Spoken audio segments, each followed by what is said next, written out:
Tonight, inside the takedown, a gunman goes on a shooting rampage in a Target parking lot.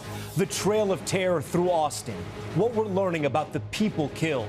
A Target employee wrangling carts, a grandfather and his granddaughter.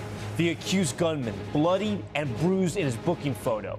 Scars of Uvalde, 3 years after the hallways of an elementary school changed us forever. What new and unreleased body cam shows us about law enforcement's delayed response, parents' desperate pleas, and the injuries the gunman's own family sustained. Plant disaster. What happened before this explosion and giant smoke plume at that steel plant near Pittsburgh? Our questions for the CEO of U.S. Steel and what workers are telling us about what they saw and heard. Tropical Storm Erin on track to become the first and major hurricane of the season. Where it's headed. Al Roker standing by for us tonight. Federal agents and National Guard take to the streets of Washington. Democrats accuse the president of going too far as the White House calls it a crime crackdown.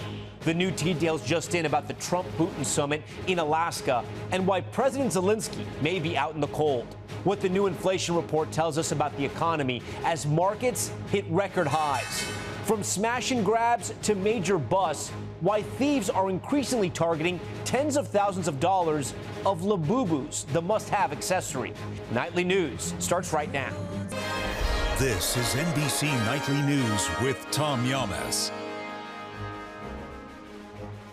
And good evening. Tonight, the chilling new details emerging from the terror in that Target parking lot that left 3 dead in Austin. Emotional moments in that lot yesterday. You can see here shoppers and workers evacuated from that store in the wake of the chaos.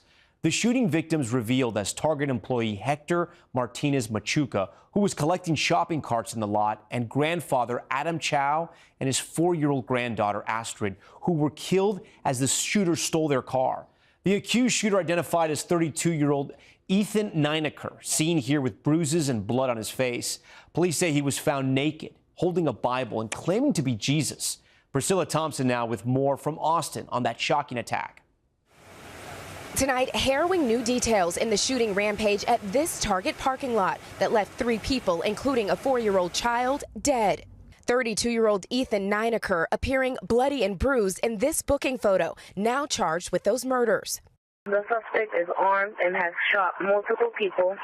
Police say the 911 calls started pouring in at 2:15 p.m. Authorities arrived to find Hector Martinez Machuca, a Target employee, shot.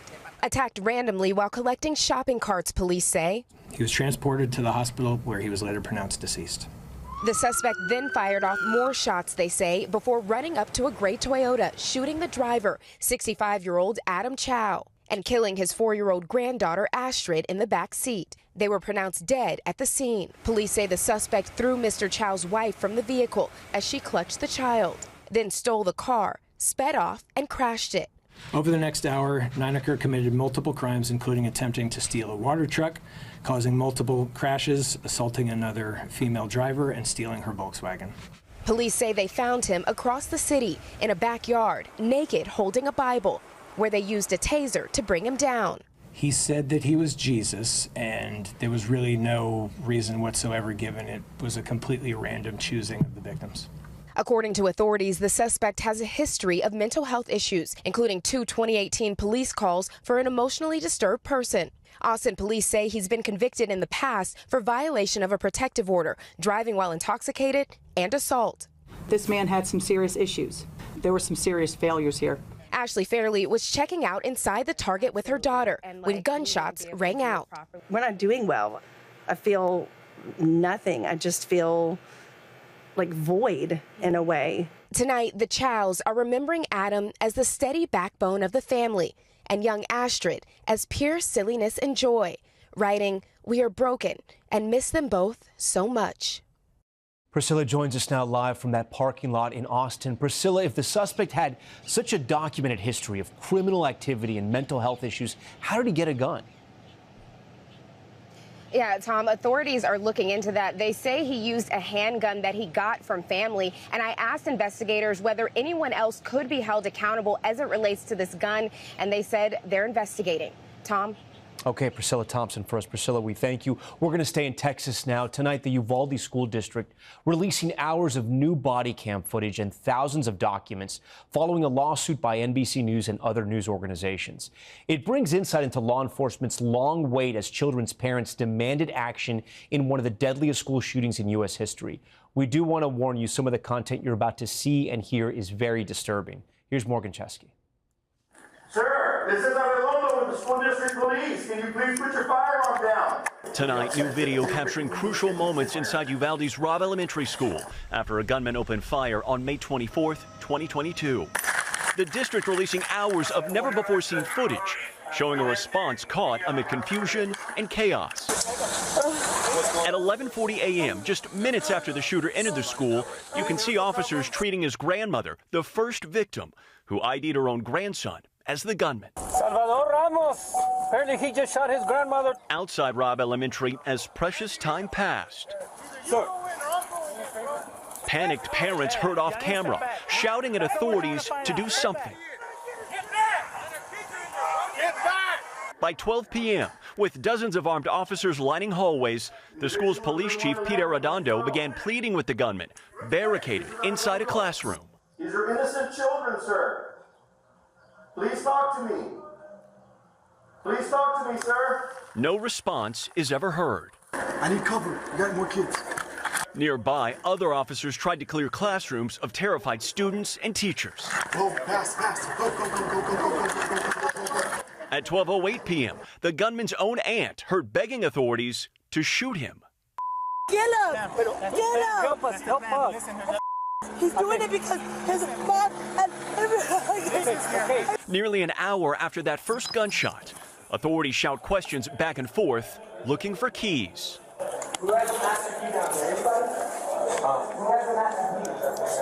They'd later find the door unlocked. Painful minutes follow until 12:50 p.m., when a team of officers reach the classroom.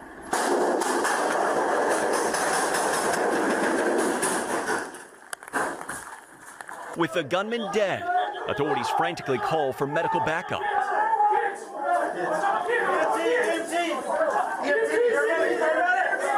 The frightening scene unfolding into one of the deadliest school shootings in U.S. history. And tonight, NBC News has reached out to the families of those victims, but has yet to hear back. Arredondo and another district officer are the only two who faced criminal charges for their actions that day. Both have since pleaded not guilty. Tom? Incredibly tragic, all of it. All right, Morgan Chesky. Now to Pennsylvania, where the steel plant explosion has killed 2 people. New questions tonight about what caused it and what one employee tells us about the moment they felt that blast. Adrian Broadus reports. Tonight, devastating damage seen from above after this massive explosion at a U.S. steel plant as investigators work to find the cause. We're not going to speculate. We're going to let the people do their work and support them in that important job. Officials say there were no warnings that indicated any problems at the factory. Routine maintenance is what they were preparing for. I think it was actually going to happen next week. Andrew Macy has worked at the Clairton steel plant for 44 years. There was a very loud bang. We looked to our left, thinking that on the main line of our railroads, the 2 engines collided head on. And then as we turned to our right, we saw a plume of black smoke. And immediately, there was silence. Here's video of the plant from 2019. You see the 5 smokestacks at the center, and this is what it looks like after Monday's blast. Aerials show portion of this bustling work site, now a massive cleanup operation, the remains of a truck and scattered debris. What caused this explosion, and is it safe to operate? Well, first, it is safe to operate now. We don't know the root cause of the issue. It was isolated between a couple of our batteries, so we're investigating that. The explosion killing 2 people, 39-year-old Timothy Quinn, a father who came from a steel mill working family. The second person killed has yet to be identified. They're family. That's what we are in here. And in an incident like this, we bond together, and we'll all come back. And with that, Adrian Broadus joins us tonight. Adrian, part of that factory there behind you still shut down? Tom, that's right. Part of the plant remains offline out of an abundance of caution. That's what investigators are telling us. And plant officials also say they have assembled a team, including outside experts, who will interview everyone who was on site yesterday as they try to get to the bottom of what happened.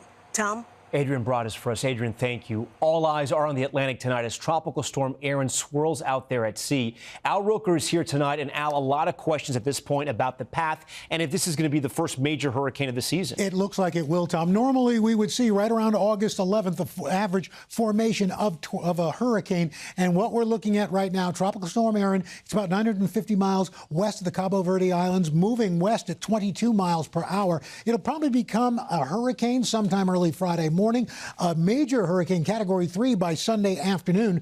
The model paths basically, for the most part, take it up and toward Bermuda before it reaches the East Coast, but we're going to have to continue to track this because it's still very early, Tom. Yeah, stay on top of it all through the weekend. Al, we thank you for that. We do want to head to Washington now. The city's police under federal control and the National Guard has been activated. It's all part of President Trump's effort to combat violent crime in the city, despite some stats showing it was already declining. Here's Courtney Cube. Tonight, hundreds of National Guard troops reporting for duty, awaiting deployment around the nation's capital. Acting on President Trump's orders after he declared a crime emergency, activating 800 Guard members and instituting a 30-day federal takeover of D.C. police, despite police statistics that show violent crime is declining here. We've been watching members of the D.C. National Guard trickle in one by one all day here at the D.C. Armory. Soon, as many as 200 at any time will be in neighborhoods like this, where a defense official tells NBC News they'll be supporting law enforcement with activities like crowd management, perimeter control, and other security assistance. Most Guard members won't be armed and won't be making arrests, according to the defense official. Instead, their support is intended to free up law enforcement to fight crime. The White House says its push is already well underway. Last night, approximately 850 officers and agents were surged across the city. They made a total of 23 arrests. Those arrests include homicide and drug distribution, according to the White House, which also says homeless people could be jailed if they don't comply with efforts to clear encampments. Some Democrats slamming the move as presidential overreach. This is about the president playing king, trying to be the authoritarian leader, the dictator. But after meeting with Attorney General Pam Bondi today, the city's Democratic mayor striking a cooperative tone. If and while we have this federal surge, we're going to put those officers to good use. D.C. residents we spoke to today had mixed reactions. It's unnecessary and frightening. There's crime in any city, and this is not solving a crime problem. I don't see the need for it. At the same time, if it makes the streets safer, so be it. And with that, Courtney joins us live. Courtney, what exactly is the National Guard going to do right now?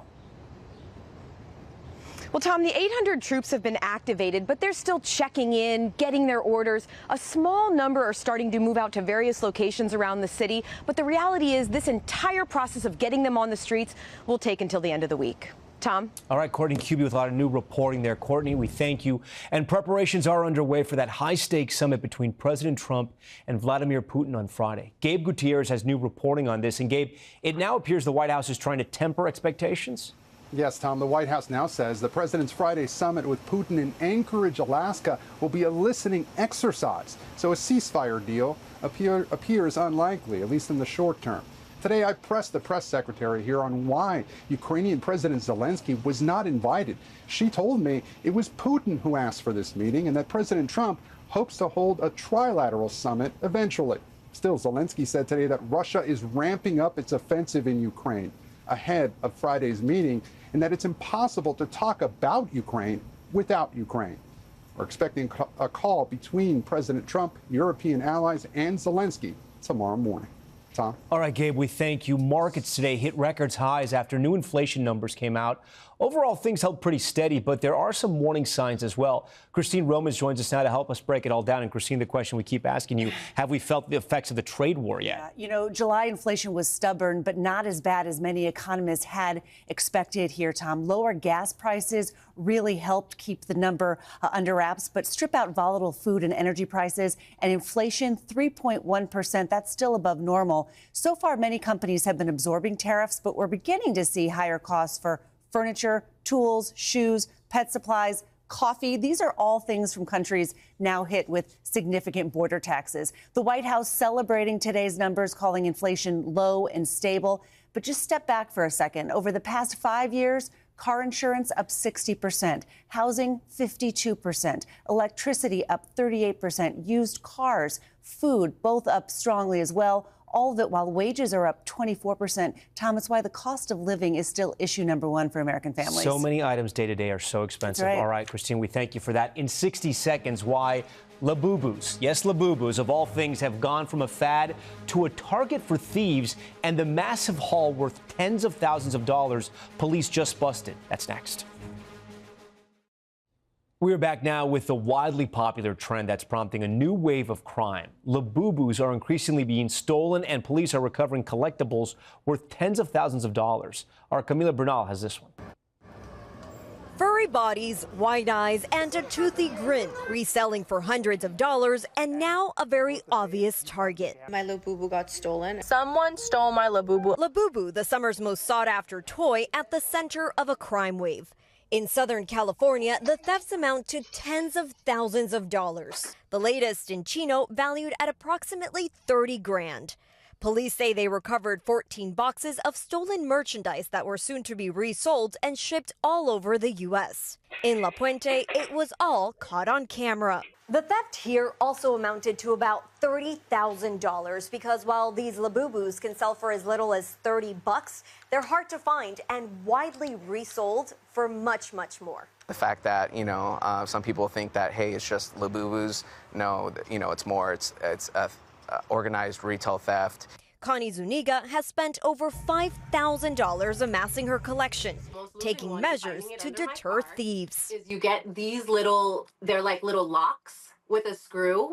So I will clip both of them on my purse. So that way they have a double lock. It's very sad because it kind of feels like they're taking a piece of a happiness, a moment, a memory. While the toys may be cute, the sheriff's department says they take the thefts seriously. Camila Bernal, NBC News, La Puente, California. And we're back in a moment with the popular tourist destination now overcome by wildfires, even fire-nados. That's next. We're back now with new details in that shooting at the CDC campus in Atlanta. The Georgia Bureau of Investigation now says the shooter fired nearly 200 rounds of ammunition at the headquarters. Patrick Joseph White shot and killed police officer David Rose before dying by suicide. And this just in, a train derailment in Texas. Look at that. This happened this afternoon. Emergency crews responded when about 30 cars went off the rails in Gordon, Texas. This is west of Fort Worth, sparking small fires. Crews are checking for hazardous material leaks right now, but so far none have been found and no one was injured. Wildfires and heat waves showing no mercy to Europe this summer. Fires in Portugal causing a fire-nado spiraling into the sky. The country is now under extreme weather alerts from high fire risk, with temperatures soaring up to 109 degrees. That's Nightly News for this Tuesday. I'm Tom Llamas. Thanks so much for watching. Tonight, and always, we're here for you. Good night.